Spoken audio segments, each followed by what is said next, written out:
Happy morning students. நான் உங்கள் commerce miss. காமர்ஸில் வந்து நம்ம சாப்டர் 14th டிரான்ஸ்போர்ட்டேஷன் பார்த்துக்கிட்டு இருந்தோம். அதில் வந்து meanings and definition of transport பார்த்தோம். டைப்ஸ் ஆஃப் டிரான்ஸ்போர்ட் பார்த்தோம். டைப்ஸில் வந்து surface transport, water transport, air transport பார்த்தோம். எல்லாத்துலேயுமே எல்லா டிரான்ஸ்போர்ட்டுக்கும் அட்வான்டேஜஸ் டிஸ்அட்வான்டேஜஸ்லாம் பார்த்தோம் இல்லையா. அப்புறம் ரீசெண்ட் ட்ரெண்ட் இன் டிரான்ஸ்போர்ட்டேஷன் பார்த்தோம். இன்றைக்கி இருக்க ரீசெண்டாக உள்ள டிரான்ஸ்போர்ட்டேஷனோட இது என்ன, இன்றைக்கி என்னென்னமான வெஹிக்கிள்லாம் யூஸ் பண்ணுறோம் அப்படிங்கிறதெல்லாம் பார்த்தோம் இல்லையா. நெக்ஸ்ட்டு பார்த்திங்கன்னா அப்புறம் வாட்டர் பார்த்தோம், அடுத்து ஏர் பார்த்தோம் இல்லையா, ஏர் டிரான்ஸ்போர்ட் எல்லாமே பார்த்தோம்.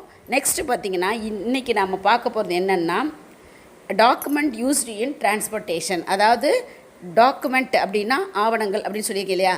அந்த டாக்குமெண்ட் அதாவது டிரான்ஸ்போர்ட்டுக்கு அதாவது போக்குவரத்தில் பயன்படுத்தக்கூடிய டாக்குமெண்ட்ஸ் என்னென்ன அப்படிங்கிறத பார்க்க போகிறோம். அதாவது டிரான்ஸ்போர்ட்டில் பயன்படுத்தக்கூடிய டாக்குமெண்ட்ஸ் என்ன அப்படிங்கிறத நம்ம இப்போ பார்க்க போகிறோம். ஓகே, ஃபஸ்ட்டு வந்து வே பில்னால் அந்த வழிச்சீட்டு அப்படின்னு சொல்லுவாங்களே, அதுக்கு தான் வே பில் அப்படின்னு அர்த்தம். ஓகேயா, அதாவது the waybill is an acknowledgement of receipt of goods for transport by the carrier. The carrier accepting goods for transport issues way bills in the name of consignors or consignees. It serves as the evidence of the contract of transport. It is also a document of title of goods. The ownership of goods represented by a way bill can be transferred by endorsement and delivery of the way bill. If a way bill lost, the consignee will be allowed to clear the goods from the carrier after he execute an indemnity bond. Bill அப்படிங்கிறது என்னென்னா, இந்த transport மூலம் டிரான்ஸ்போர்ட்டுகள் மூலம் சரக்குகள்லாம் ஏற்றி விடுவார் இல்லையா, அந்த ஏற்றி விடுபவர்களின் சரக்குகளை அந்த பெற்றுக்கொள்வதற்காக அந்த பெற்றுக்கொண்டோம் அப்படிங்கிற அந்த ஒப்புதலை ஒத்துக்கொள்வதற்காக கொடுக்கப்படுகின்ற பில்லுக்கு பேர் தான் வே பில் அப்படின்னு அர்த்தம். ஓகே, அந்த சரக்கேற்றி விடுபவர் போக்குவரத்துக்கான பொருட்களை ஏற்றிக்கொள்கிறார் இல்லையா. அதற்காக அவர் வந்து என்ன செய்யணும், அந்த வே பில் இருக்கு இல்லையா, வே பில் அதை வந்து சரக்கு அனுப்புவர் அல்லது சரக்கு பெறுபவர் பெயரில் வெளியிடுவார். ஓகேயா, அதனால் தெரிஞ்சுங்க, அந்த வே பில் வந்து யாரை சரக்கு அனுப்புகிறாரோ இல்லை யார் அந்த ப்ராடக்ட்ஸை வந்து பெறுகிறாரோ அவர் பேரில் தான் அந்த வே பில் இருக்கும். இது வந்து இப்போ டிரான்ஸ்போர்ட் ஒப்பந்தம் இருக்கு இல்லையா, அந்த டிரான்ஸ்போர்ட் ஒப்பந்தத்தில் ஒரு ஆதாரமாக இது உள்ளது அப்படின்னு சொல்லப்படுகிறது. மேலும் இது ஒரு டாக்குமெண்ட், அதாவது பில் ஆஃப் எக்ஸ்சேஞ்ச் மாதிரி தான். இது ஒரு வே பில் வந்து ஒரு மாற்றுமுறை ஆவணம் அப்படின்னு சொல்லப்படுகிறது. ஓகேயா, அதாவது வந்து இந்த பணத்தை இந்த பொருளை பெற்றுக்கொண்டதற்காக கொடுக்கக்கூடியதுனால அதனால் மாற்றுமுறை ஆவணம் அப்படின்னு சொல்லப்படுது. இதில் வந்து இதனுடைய பிரதிநிதித்துவம் என்னன்னு பார்த்தீங்கன்னா, அது பிரதிநிதித்துவம் செய்யப்பட்ட அந்த பொருள்களினுடைய ஓனர்ஸ் இருக்காங்க இல்லையா, அந்த ஓனர்ஸினுடைய இந்த வே பில் அதாவது என்ன வழிச்சீட்டு மூலம் அதை வந்து இன்னொருத்தருக்கு மாற்றி கொடுக்கலாம். அந்த வழிச்சீட்டு மூலம் மாற்றம் ஒப்படைத்தல் மூலமும் பொருள்களை மாற்ற முடியும். நல்லா தெரியுங்க, இந்த வே பில் மூலம் ஒருத்தரிடம் இன்னொருத்தருக்கு அந்த ப்ராடக்டை மாற்றி கொடுக்க முடியும் அப்படின்னு சொல்லப்படுகிறது. மேலும் இந்த வே பில் வந்து தொலைந்து விட்டால் அந்த சரக்கு பெறுறார் இல்லையா, மேலும் ஒரு முழுமையான அந்த கிரெடிட் டாக்குமெண்ட்ஸ், அதாவது கடன் பத்திரத்தை வழங்கி அதை வந்து சரக்கேற்றுபவரிடம் இருந்து பொருள்களை என்ன செய்யணும், பெற்றுக்கொள்ள அனுமதிக்கும். நல்லா தெரிஞ்சுங்க, இது ரொம்ப ரொம்ப முக்கியம். அதாவது இந்த வே பில்லை வந்து தொலைந்து விட்டால் அந்த கமாடிட்டியை வாங்குகிறார் பெறுபவர் இருக்கார் இல்லையா, பெறுபவர் மேலும் ஒரு முழுமையான இந்த கிரெடிட் டாக்குமெண்ட்ஸ் கடன் பத்திரத்தை வழங்கி அந்த சரக்கு ஏற்றி விடுறார் இல்லையா, அவர்கிட்ட இருந்து பொருட்களை பெற்றுக்கொள்ள அனுமதிக்கப்படுகிறார் அப்படின்னு சொல்லப்படுகிறது. ஓகேயா, மேலும் இந்த வே பில் அப்படிங்கிறது சரக்கு ஏற்றி விடுவாராக இருந்தாலும் சரி, சரக்கு பெறுவராக இருந்தாலும் சரி, இவர்களுக்குள்ள ஒரு முக்கியமான ஒரு டாக்குமெண்ட் தான் இந்த வே பில் அப்படின்னு சொல்லப்படுகிறது. நெக்ஸ்ட் பார்த்திங்கன்னா ரயில்வே ரிசிப்ட்னா ரயில்வே ரசீது அப்படின்னு அர்த்தம். ஓகே, அதான் வந்து நெக்ஸ்ட் நம்ம பார்க்க போகிறோம். Receipt.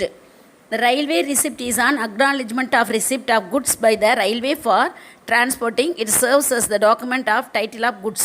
Wise, it is so the title of its holders of the goods. It may be issued in the name of consignor to or consignee only or presentations of the railway receipt. The railways will deliver the goods if railway receipt is lost. The consignees can obtain the goods from the railway by executing an indemnity bond. Ownership of the goods can be transferred by the endorsement and delivery of the receipt. அதாவது வந்து பார்த்திங்கன்னா அந்த railway receipt அப்படிங்கிறது என்னென்னு பார்த்தீங்கன்னா railway transport இருக்கு இல்லையா, அந்த டிரான்ஸ்போர்ட்டில் ப்ராடக்ட்ஸு சரக்குகள் இருக்கு இல்லையா, அந்த ப்ராடக்ட்ஸில் ஏற்றுறோம் இல்லையா, ஏற்றும் பொழுது அந்த சரக்குகளை அந்த ஏற்றி விடுறோம் இல்லையா, அப்போ அந்த சரக்குகளை பெற்றுக்கொண்டதற்காக ஒரு ஒப்புதல் கொடுக்கப்படும். ஓகேயா, அதுக்கு பேர் தான் என்னது இந்த ரயில்வே ரிசிப்ட் அப்படின்னு. நல்லா நாம் வந்து ரயில்வேயில் இந்த குட்ஸில் கொண்டு போய் ப்ராடக்ட்ஸு மொத்தமாக பெரிய லெவலில் பெரிய பெரிய கம்பெனிலாம் ஏற்றுறாங்க இல்லையா, ஏற்றையில் ரயில்வேயில் கொடுக்கப்படுகின்ற அந்த ரிசிப்ட்டுக்கு பேர் தான் என்னது ரயில்வே ரிசிப்ட் அப்படின்னு அர்த்தம். இது ஒரு இது மாற்றுமுறை ஆவணம் அப்படின்னு தான் சொல்லப்படுகிறது. ஓகே, ஒரு அக்னாலஜ், அதாவது வந்து இந்த பொருளை இறக்கையில் அந்த ரிசிப்ட் இருந்தால் தான் அந்த பொருளை கொடுப்பாங்க அந்த மாதிரி. ஓகேயா, இது வந்து ஒரு மாற்றுமுறை டாக்குமெண்ட்ஸ். ஓகே, அந்த மாதிரியான ஒரு சர்வீசஸை இது செய்கிறது அப்படின்னு. அதாவது வந்து பொருள்கள் வைத்திருப்பவரை அதாவது அந்த அவருடைய தலைப்பாக காட்டுகிறது அப்படின்னு சொல்லப்படுது. மேலும் அந்த ப்ராடக்ட்ஸை அனுப்புவர் அல்லது அந்த ப்ராடக்ட்ஸை பெறுபவரின் பெயரில் இது வெளியிடப்படலாம். நல்லா தெரியுங்க, யார் அனுப்புகிறாரோ அவர் பேரில் இருக்கணும் ரிசிப்ட்டு, இல்லைன்னா யார் பெறுகிறாரோ அவர் பேரில் இருக்கணும் ரிசிப்ட். ஓகே, மட்டுமே அந்த அப்படி இருந்தால் மட்டும்தான் அந்த பொருள்கள் வந்து அவங்கள்ட்ட ஒப்படைக்கப்படும். ஓகே, ஒப்படைப்பார்கள். மேலும் வந்து இந்த ரயில்வே ரிசிப்ட் அப்படிங்கிறது தொலைந்து விட்டால் அந்த சரக்கு பெறுபவர் இருக்கார் இல்லையா, அவர் அதே மாதிரி தான் ஒரு கடனீட்டு டாக்குமெண்ட்ஸ், அதாவது ஒரு கிரெடிட் டாக்குமெண்ட்ஸை கொடுத்து அதை அந்த கிரெடிட் டாக்குமெண்ட்ஸை வழங்குவதன் மூலம் ரயில்வேலேருந்து இந்த ப்ராடக்ட் அந்த சரக்குகளை அவர் என்ன செய்து கொள்ளலாம், பெற்றுக்கொள்ள முடியும். அப்போ ப்ராடக்ட்ஸினுடைய உரிமை ஓனர்ஷிப் வந்து இந்த நல்லா தெரிஞ்சுங்க, இந்த மாதிரி ரயில்வேல அனுப்பக்கூடிய அந்த ப்ராடக்ட்ஸ் இருக்கு இல்லையா, இந்த ப்ராடக்ட்ஸோட இந்த ரிசிப்ட் இருக்கு இல்லையா, அதை வந்து இந்த மேலெழுதுதல் மற்றும் ஒப்படைவு ரசீது அப்படின்னு கூட சொல்லலாம். ஓகேயா, அதனால் அந்த மாதிரி ரசீது வழங்குவதன் மூலம் மாற்றம் செய்யலாம் அப்படின்னு சொல்லப்படுகிறது. ஓகேயா, அவ்வளோதான். நம்ம பார்க்க போகிறது சார்ட்டர் பார்ட்டி அப்படிங்கிறது. அதாவது வந்து இந்த கப்பல் இருக்கு இல்லையா, கப்பலில் வந்து ப்ராடக்ட்லாம் எதுவுன்னா அதுக்காக ஒரு 2 வாடகை கொடுக்கணும் இல்லையா, அந்த வாடகைக்கான ஒரு டாக்குமெண்ட் கொடுப்பாங்க.